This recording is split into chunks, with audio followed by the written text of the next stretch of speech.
S'affirmer.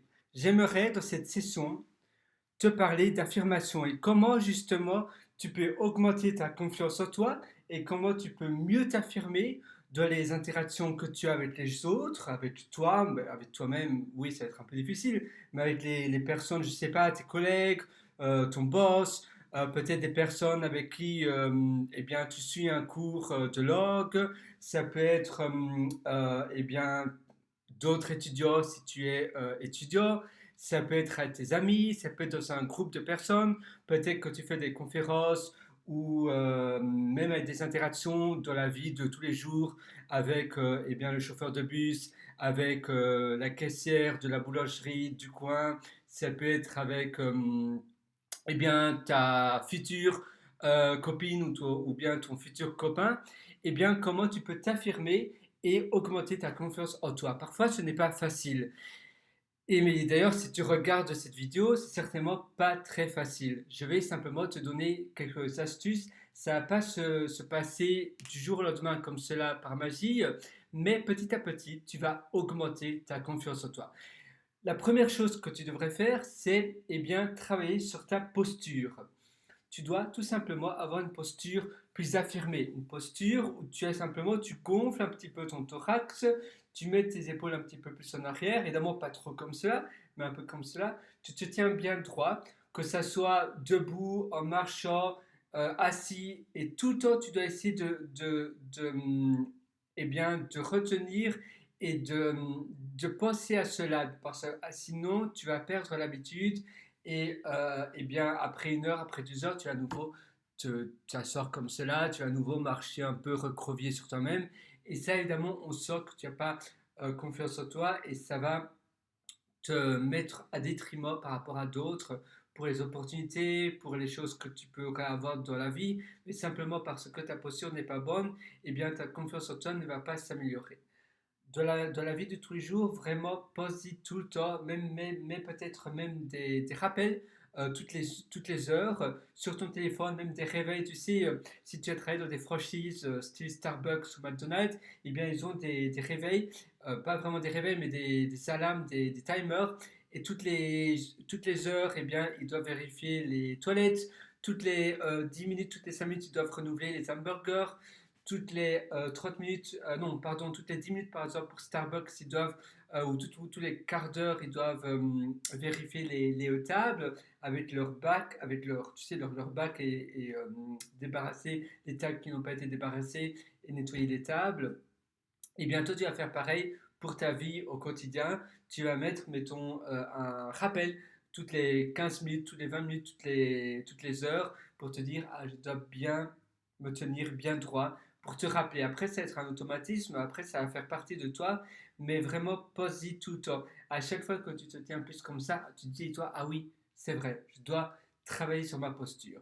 Ça, c'est la première chose parce que c'est vraiment le déclic, c'est vraiment la fondation numéro 1 pour tout ce qui vient par la suite. Donc la posture, c'est vraiment la chose qui va être finalement la fondation. La deuxième chose, c'est vraiment parler assez fort, plus fort, parce que évidemment quand tu parles fort, ça va développer aussi ta confiance en toi. Parle un tout petit peu plus fort que la moyenne. Ou bien parle vraiment plus fort que ce que tu penses que c'est le bon volume quand tu parles parce que ça va directement te donner une certaine posture, un certain charisme de parler plus fort. Essaie d'avoir une voix un peu plus grave, même si tu es une fille, c'est pas grave, essaie de travailler un peu sur ta voix.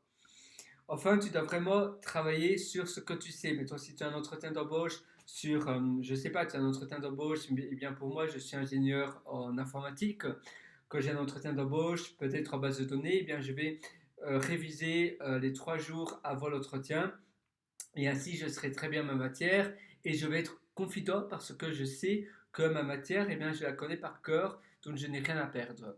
Et souvent, on se sent, on bégaye un petit peu, on n'est pas trop sûr de soi parce qu'on ne sait pas trop la matière. Et donc, c'est important de vraiment bien savoir ta matière si c'est dans ce cas-là particulier. Sinon, eh bien, tu dois tout simplement te dire que tu as autant de droits que les autres et pourquoi toi tu ne devrais pas être confident. C'est vraiment important que aussi tu travailles vraiment sur ta personne, sur la voix la posture est très importante, mais la voix aussi, le charisme, les habillements. Parce que, évidemment, si tu t'habilles toujours en, en basket et en training, eh bien, voilà, ou bien en slip chez toi, par exemple, tu vas pas augmenter ta confiance en toi énormément. Si maintenant j'étais en slip, là je suis en short parce qu'il fait assez chaud, mais tu vois, non, non, je ne me cache pas, je ne suis pas en slip. Eh bien, c'est important tout simplement de ne pas te mettre en slip et de t'habiller de manière que tu. Voilà, la même habillement que quand tu vas au bureau ou bien quand tu vas acheter ton pain. Ça doit vraiment être un habillement un peu plus haut que ce que tu t'habillerais normalement pour te hausser à nouveau. C'est un peu comme si je te donnais eh bien, un uniforme. Un uniforme de policier ou bien un uniforme de pompier ou bien un autre uniforme, directement, ça augmente ta posture, ça change ta perception que tu as envers toi-même parce que directement, tu te sens plus fort, tu te sens plus puissant parce que tu as ce type d'uniforme. Et bien, c'est la même chose pour l'habillement. Si tu t'habilles toujours en habit qui te dégrade un petit peu, ça ne va pas améliorer ta confiance en toi. Tu dois aussi bien te traiter chez toi, quand tu manges, dresse une table, etc. Si tu veux manger un yaourt, ne le mange pas directement dans le petit pot, mets-le dans un beau petit bol avec une sous-tasse, prends-le à la table à manger, prends-le avec une chouette cuillère, et bien en te traitant bien, même si ça peut paraître un peu bizarre, de se traiter comme un invité de marque, même quand on est seul chez soi, eh bien ça va te permettre de te dire non, voilà, je suis quelqu'un qui mérite d'être bien servi, d'être bien traité, même si je suis seul, eh bien, je me traite comme si j'étais dans un hôtel 5 étoiles, je vais bien me traiter.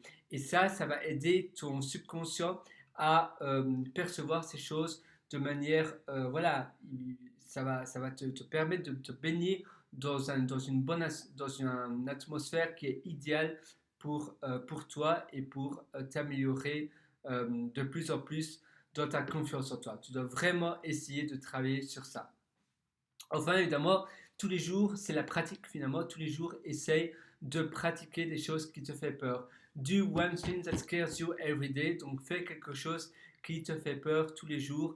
À nouveau, si tu es un peu timide, même de demander quelque chose, par exemple, un short challenge que je te demande de faire, c'est à chaque fois que tu vas dans un magasin, un restaurant ou quelque chose comme ça, tu sais, parfois tu vas dans un magasin d'habits pour vite regarder quelque chose, eh bien, tu dois te forcer à demander quelque chose au vendeur, au caissier, à la personne du magasin. Tu demandes simplement à quelle heure vous fermez, est-ce que vous avez des plats végétariens, est-ce que vous vendez des choses véganes, je suis lactose intolérant, est-ce que vous avez ce type de plat-là?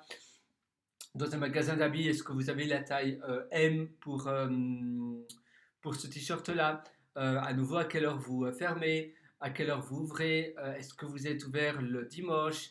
Est-ce que ça fait longtemps que votre magasin est ouvert? Je ne l'avais pas encore vu auparavant, etc.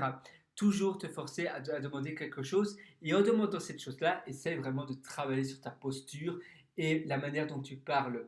Essaie de penser que tu es un acteur, que tu voudrais vraiment être, et nous voir vraiment comme cela. Change un peu ta posture à chaque fois, essaie de voir de quelle manière tu préfères être, de quelle manière tu préfères eh bien, euh, te positionner, la voix, la manière dont tu peux interagir, etc. Donc c'est vraiment important que tu travailles vraiment sur ça. Et la dernière chose que je voudrais te parler, eh bien, c'est d'essayer de visionner des vidéos, des conférences, dans un film, dans une série, une personne qui te ressemble un petit peu, mais qui a une confiance en elle et une sûreté d'elle 1000 fois meilleure que la tienne. Et essaye vraiment de l'imiter. Visionne cette vidéo-là, et bien, 10 fois, 20 fois par jour, télécharge-la, mets-la offline sur ton téléphone. Donc, oui, télécharge-la sur ton téléphone, visionne-la, des vidéos différentes, mais de la même personne, ça doit rester consistant et tu vas vraiment essayer de... Voilà, toutes les vidéos doivent être évidemment cohérentes. Tu vas les visionner pendant 5 à 10 minutes par jour et tu dois vraiment essayer de voir comment cette personne-là euh, euh, eh bien, se comporte dans la vie, durant les interactions. Et quand tu as quelque chose à faire, tu essaies de te dire comment cet acteur-là eh bien, se comportera. Je ne sais pas si tu adores How I Met Your Mother, peut-être que Barney, tu aimes bien Barney de How I Met Your Mother, eh bien, tu vas te dire, eh bien, dans cette situation-là, comment Barney agirait. Eh bien, moi, je vais essayer d'agir comme lui. Je dois, par exemple, demander quelque chose qui est un peu embarrassant. Je ne sais pas, tu dois, oui, quelque chose un petit peu embarrassant, ou bien tu n'as plus de crédit sur ton téléphone, tu dois demander un téléphone à quelqu'un à prêter parce que tu dois absolument téléphoner à quelqu'un. Eh bien, parfois, ça peut être assez embêtant. Eh bien, essaye de réfléchir. L'acteur fictif que j'ai sélectionné, ou bien le conférencier, le speaker, etc., comment il agirait, de quelle manière, etc. Et puis, essaie d'agir comme cela et essaie de demander à des personnes qui te ressemblent un petit peu. Ainsi, ça va aider aussi, ça va plus faciliter. Si tu choisis, mettons, tu as 18 ans et que tu parles à quelqu'un de 60 ans, eh bien, ça va peut-être plus t'impressionner. Après, évidemment, avec la pratique, tu auras moins de peur, mais d'abord, essaie de commencer petit à petit à des personnes peut-être plus de ton âge, qui te ressemblent un peu plus, etc. Donc, tu vois, tu dois vraiment essayer de pratiquer cela. Et la pratique, finalement, c'est ce qui est vraiment gagnant. Pratique, pratique, pratique. Et aussi, pense tout toi à ta posture, parce que évidemment, même si tu as une voix très confidente, si tu te tiens comme ça, recourbé sur toi-même, avec les épaules vers toi, etc., un peu comme cela, eh bien, ça va pas aller. Et la dernière chose finalement que j'ai oublié de dire, j'ai tellement de choses à te dire, c'est incroyable, c'est de sourire. Essaie de sourire tout le temps. Tu souris, tu essaies d'être joyeux tout le temps. Quelqu'un de positif, évidemment, c'est plus facile d'être plus confident quand tu es positif. Voilà, c'est tout pour cette session. À très bientôt pour une prochaine. Ciao.